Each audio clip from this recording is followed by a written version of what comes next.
What is going on, football fans? Back at it with another New York Giants video. And in this video, I'm going to break down Pat Schumur's post-game press conference. And yes, I'm going to start calling him Stale Pat because everything that comes out of this guy's mouth is stale. He has no emotion, and it seems as if he says the same thing to every question, and it's in a very nonchalant way.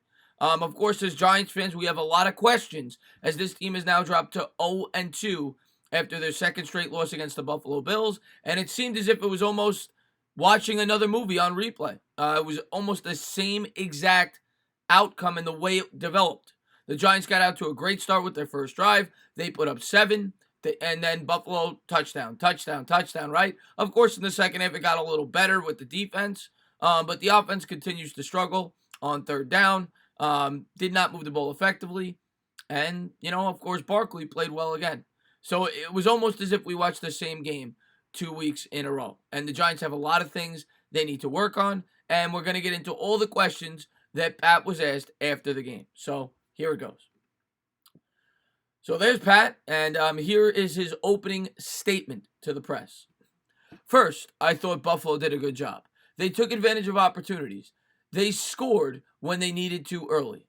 Then when we tightened it up a little bit and played a little bit better defense at the end, we have to make sure we score. I thought early in the game, the missed field goal, and then obviously the interception before the half, those are scoring opportunities that you can't miss on. We knew going into it, they were a good defense. I felt like throughout, I wanted to keep Saquon involved as much as we could. Even though the score got to what it was, ultimately, we just didn't make enough plays to win. I credit Buffalo. They played well in all 3 phases of the game, and we didn't make enough plays. Well, I mean, that's pretty matter of fact, Pat. Yeah, you didn't make enough plays. The Bills got off to a good start. And to your credit, and I said it in my post-game video, you did not completely abandon Saquon. Even when you guys were down 14 points there in the third and fourth quarter, you were giving him the ball every now and again in the running game. I understand that the situation dictated that you needed to throw the ball more, and that's why we lost this game. We fell behind early. The defense put the offense in a hole. And as I said in my post-game video, Eli's not what he was. He's not going to put the team on his back, especially against a defense like this. So, yeah, and to his point about the missed field goal and the interception before the half, those were 2 huge plays. The tip ball, and he's going to be asked about that later on, that killed drives, no doubt about it. That Rose's missed field goal was crippling.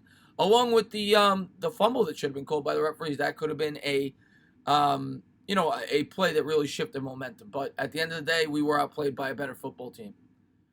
Next question. What was the big difference you saw defensively in the first half that you were able to do in the second half? I think we just challenged better. That was more the focus, to make sure we challenged everything, and we did. I think they got a couple of incomplete passes within the drive. They were completing passes early, and that was keeping drives alive. When you get those incomplete passes on first or second downs, it puts pressure on their team on third downs. Then they had a couple of penalties, so some of it was, and basically, from a defensive standpoint, we just challenged more and better. I mean, again, very matter of fact from Stale Pat. Yes, no doubt about it. They definitely challenged better. They got after the quarterback better, much better in the second half. They had 3 sacks in the game. I believe all 3 came in the second half. 3 straight I think it was 3 and outs on the first 3 drives for Buffalo in the second half. So they definitely made some very good adjustments there defensively in the second half. Make no mistake about that. The first half, they looked completely lost. But yeah, he's absolutely right about that. Early on in that game, the 3rd and 10 to Cole Beasley. I mean, the coverage was awful. They definitely tightened up that coverage there in the second half. Even like I said in my video, even in that the drive where they scored the touchdown to put themselves up 28-14, the defense even played relatively well in that drive. Before that special teams penalty, they would have held them to a field goal. They tipped a couple of balls on that drive and easily could have came up with a few interceptions. So, yes, they did a much better job of getting pressure in the second half, and the defense did look much stronger. Next quote. Why do you think he struggled so badly in the first couple of games? And in this question, he's referring to DeAndre Baker, which he later says, well, we lost, right? In both scenarios, point-wise, played out the same. They got ahead on us. I meant DeAndre Baker specifically. He's a rookie corner, and he's learning how to play the game at this level. I think he keeps challenging, and he'll keep continuing to get better because he has the skill and ability to do it. So the thing I always worried about with DeAndre Baker, and we've seen it so far early on in his career, and he's going to need to make adjustments, is the fact that he does lack some height and some speed. I believe he stands at 5'11". He ran a 40 time in the mid 4.5s. So obviously a lot of his receivers possess 4.3, 4.4 speed. So he's going to struggle in that department until he learns to make the proper adjustments. He is a rookie. And I agree. I said that a couple days ago with our defense. We have to allow the defensive players, the young defensive players, to make mistakes. And DeAndre Baker, the only way he's going to get better is with continued playing time and him making mistakes. And hopefully next week he makes some adjustments. He was horrible in this football game, but he is a rookie playing outside of the quarterback, probably playing the hardest position to adjust to in the NFL. So he's going to have his lumps. We're going to have to take it as it comes. Next quote. In the first 2 weeks, you had good opening drives where you've scored on them. Why do you think the offense hasn't been as consistent? Well, some of the things that happen to their offense happen to ours. We get penalties, or for whatever reason, we don't get those yards you need to get on first or second down. Then you get those longer third downs that become a challenge for every team.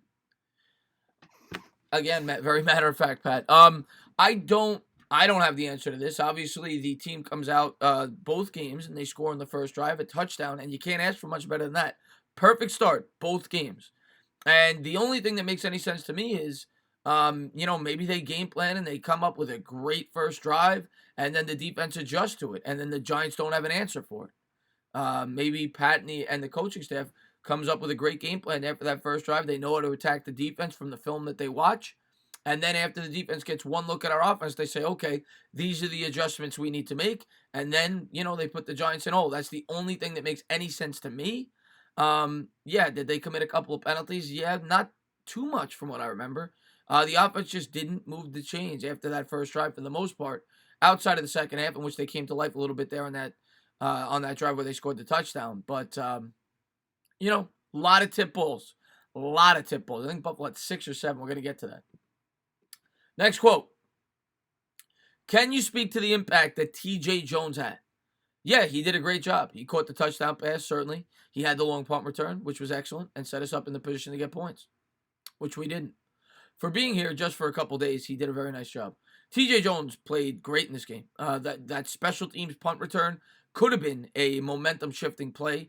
I think that was the drive in which we missed the field goal from Rosas, but that was a huge play as he changed the field position with under 2 minutes to go before halftime. And the touchdown catch, it was a great throw by Eli, but the fact he was able to get 2 feet down in the back of the end zone, that was a great play by T.J. Jones, and I was surprised they cut this guy to begin with.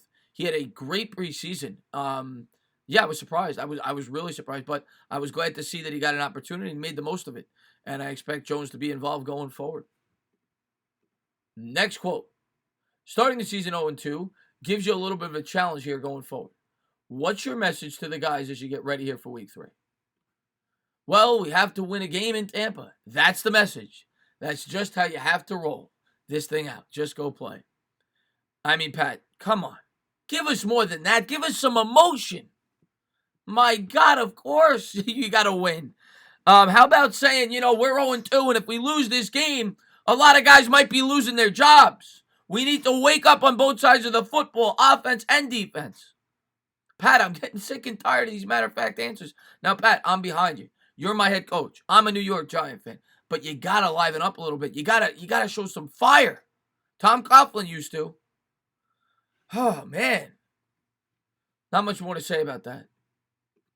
Next quote. So obviously you know that's something they can do well. How do you think your guys handle it? And in this question, he's referring to the tip balls. Buffalo came up with 6, 7 tip balls. So that's what the questionnaire is referring to. The tip ball, it happens. They are good at it. I thought our guys, for the most part, did a good job of protecting. When a guy can't get home, they put their hands up. The one that was deflected, Saquon was running an option route. We were trying to throw him the ball, and he broke inside. And that's where the throwing lane was, and they tipped it. Well, he's just referring to the one play, I believe, where it was intercepted. But they tipped 6 or 7 balls in this game. And, I'm not a head coach, right? I don't know the adjustments that need to be made against a team that is specifically good at tipping balls. The biggest adjustment would be to try to run the football as much as possible, which I'm not going to blame Pat for that one. I think they tried as much as they could. Maybe in the second and third drive, maybe they could have run a few more times. But they fell behind early in that game, and they were playing catch-up ball. And they stuck to the run as much as they could. Barkley still did, in fact, have 18 carries. But, maybe set up plays where you roll Eli out a little bit away from the line of scrimmage. Maybe that could have done something. But it's hard. When you play a defense this good, we knew going in this was a very good pass defense specifically. Next question. Will you consider eventually getting Daniel Jones in? At what point do you start thinking about it? Before I answer this, of course, they're going to at some point think to start getting Daniel Jones in. I think that goes without saying. If they keep playing bad, you got to get him some experience. But here's Pat's answer. I think we have to look at how our team played, and we just have to go back and take steps to get better at all areas. I don't think that's a conversation for right now. I think everybody has to play better. No shit, Sherlock. Everybody has to play better. We get it. We get it. But you're not answering the question here. He's basically saying, when are you going to replace Eli Manning? At what point? And I get that you don't want to give that away, and you want the team to go out and read the playbook. I don't blame you for starting Eli. I am not going to blame you if you start Eli until after week 4. If the Giants start 0-4 and you got Golden Tate back and you got Sterling Shepard back, at that point, there's really no excuses. 0-3, the pressure's really going to start to mount, and I'm not going to be for or against a replacement of Eli Manning after the 3rd week if they start 0-3. Hopefully we win next week. Hopefully this isn't even a discussion. But I see Jones coming in by week 5 if the Giants continue to struggle. I know I said in my post-game video week 4. Then I thought about it and I said, all right, Golden Tate's still not going to be back. But definitely by week 5 if we're 0-4, I expect to see him. Pat didn't give you that answer here, though. Of course he didn't. Next question. Is it a concern? It seems like the fans are getting upset early. Is that a concern for you guys? I thought the fans, there was a stretch when we downed the punt at the 2. That was awesome. I thought the fans did a good job of trying to energize things. We have great fans, and they deserve to see wins. At this point, at least through today, we haven't won. We have to do what we can to win and help them feel better about things. Now, the special teams play he's referring to was a great play, actually, by Hamilton, who was an awful player on the week 1 game.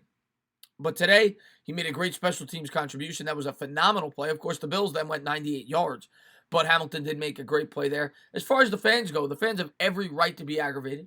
The team's not winning football games. We really haven't won football games consistently since like 2011. I mean, I know we had that one year, 2016, where we made the playoffs. But outside of that, this has been a bad football team.